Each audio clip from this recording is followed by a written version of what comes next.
Hello friends, आज के video में हम एक नया टॉपिक स्टार्ट कर रहे हैं जो कि है एंगुलर सिंपल हार्मोनिक मोशन।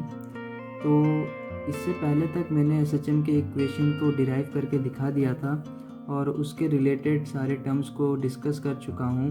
और अभी हमारे पास जो क्वेश्चंस में मेनली पूछा जाता है वो एसएचएम के टाइम पीरियड के बारे में पूछा जाता है और हमें वेरियस डिफरेंट केसेस प्रोवाइड कर दिए जाते हैं और उसके रिस्पेक्ट में हमें टाइम पीरियड निकालने बोलते हैं। तो आज के वीडियो में हम एक जनरलाइज्ड एक्सप्रेशन निकालेंगे टाइम पीरियड के एसएचएम मोशन के, जो कि ऑलमोस्ट सारे केस में एप्लीकेबल होगा। और उसके लिए हम एक सिंपल एक्सपेरिमेंट को ध्यान में रखते हुए उस टाइम पीरियड के इक्वेशन को निकालेंगे। तो अब तक हमने जो एसएचएम मोशन देखा था वो हमने स्प्रिंग ब्लॉक सिस्टम के रिस्पेक्ट में बोला था। तो अभी उसे भी छोड़ के हमारे अराउंड में बहुत सारे ऐसे मोशन होते हैं जिसे हम एसएचएम बोल सकते हैं।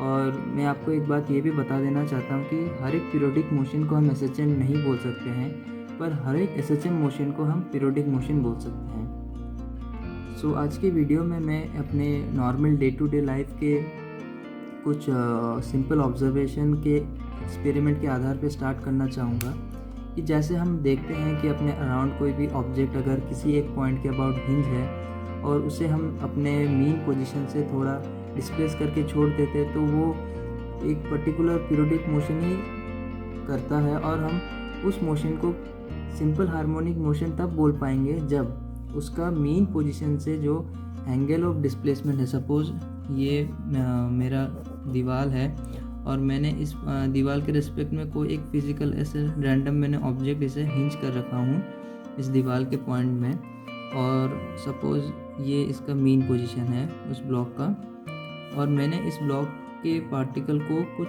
थोड़ा सा डिस्टेंस अपने मीन से डिस्प्लेस करके, मतलब अगर ये अभी उसका नया पोजीशन है, सपोज़ ये थीटा एंगल उसके मीन पोजीशन से मैंने डिस्प्लेस करके छोड़ दिया, तो ये जो ऑब्जेक्ट है ये कुछ ऐसा मोशन परफॉर्म करेगा। एक बार यहाँ पे जाएगा, फिर यहाँ से वापस ऐसे आएगा।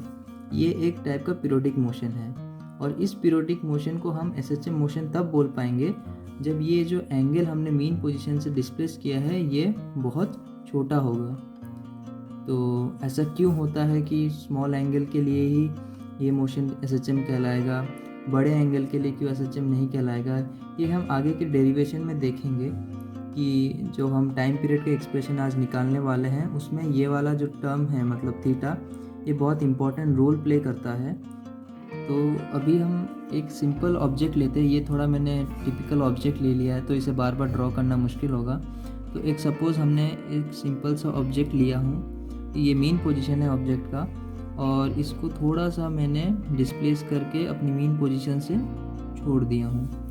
तो ये ऑब्वियस हमारे natural day to day life से ऑब्जर्वेशन से हम ये बोल सकते हैं कि इस ऑब्जेक्ट को जब हम छोड़ेंगे ये कुछ इस टाइप का इस तरफ आने का कोशिश करेगा, फिर अपने ये मीन से होके फिर अपने ये दूसरे साइड में जाएगा जहाँ पे वापस ये रुकेगा और वहाँ से वापस ये इस डायरेक्शन में आएगा।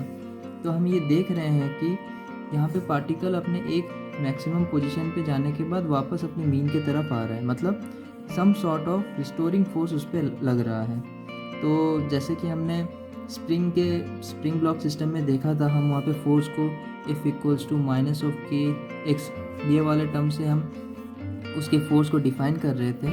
सिमिलरली एंगुलर केस में, मतलब जब ये एक पॉइंट पे हिंज है और इसे हम कुछ थीटा एंगल डिस्प्लेस करके छोड़ रहे हैं, तो इस केस में हम जो रिस्टोरिंग फोर्स है उसे something F equals to minus of k times theta लिखते हैं। ये थीटा ये x को रिप्लेस कर रहा है जो कि है एंगुलर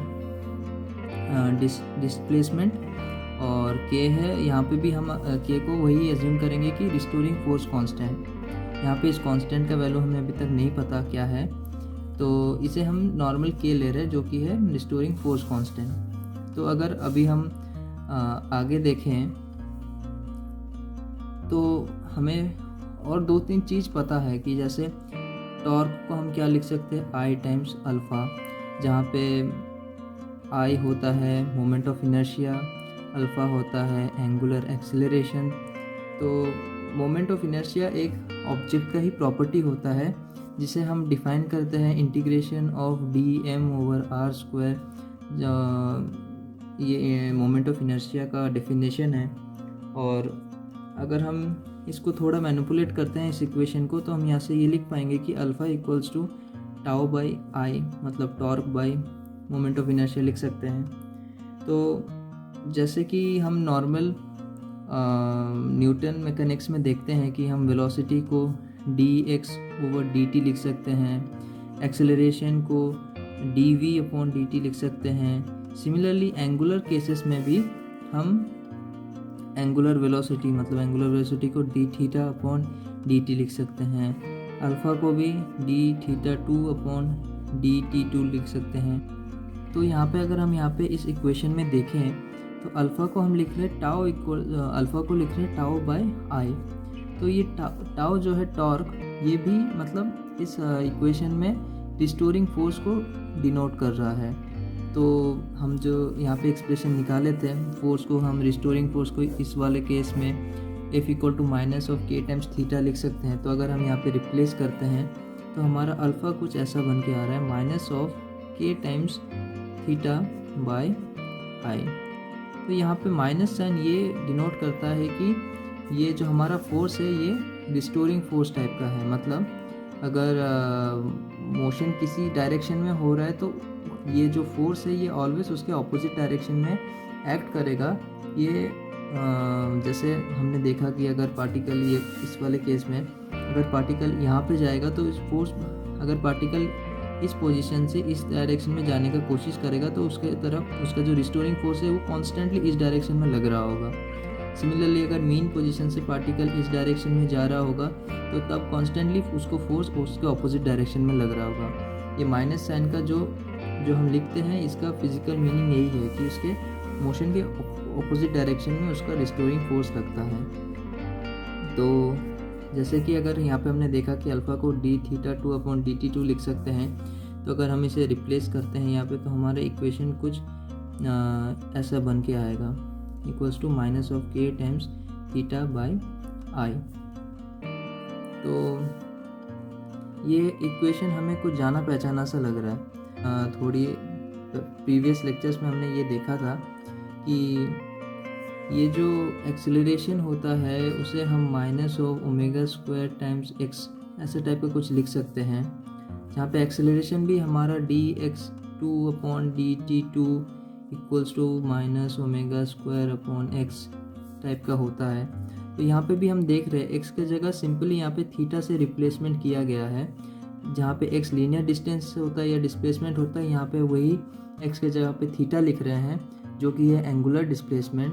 तो अगर हम इस इक्वेशन से इसको कंपेयर करते हैं तो हमारा जो कंपैरिजन के बाद रिजल्ट आएगा, बेसिकली हम यहाँ पे ओमेगा के बारे में ओमेगा स्क्वायर को कंपेयर करेंगे क्योंकि बाकी सारा टर्म सिमिलर है।